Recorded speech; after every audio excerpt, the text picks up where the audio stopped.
Is there a phone I can just hold?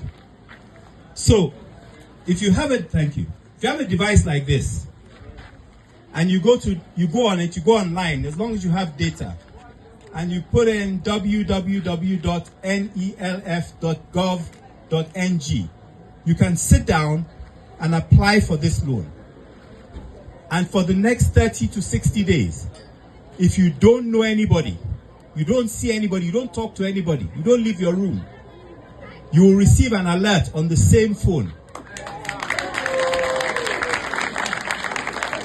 with your stipend, and you will receive a notification that your school fees have been paid.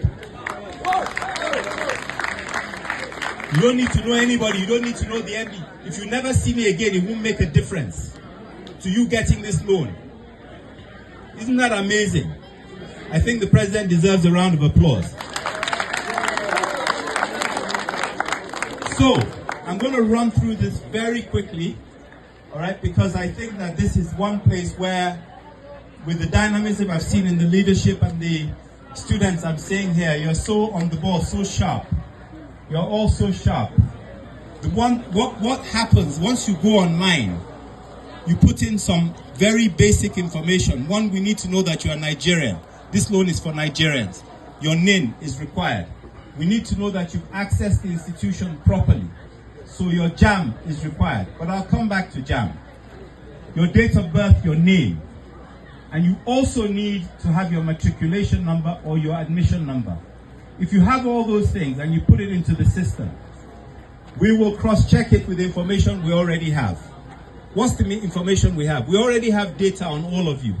Your school has provided us with all the data I talked about. Once you put that information in, it cross-checks with what we have on our database. Once it cross-checks and confirms that it's you, that's why we don't need to see you. It tells us that the person who's applying for this loan, if they have all this information, it must be that person. Don't share your information with anybody so that your identity is not stolen. But once you have that information, it cross-checks with what we have in our system, and it then says, okay, you are allowed to create an account. To create an account, one of the things you need to do is put your email address in the system,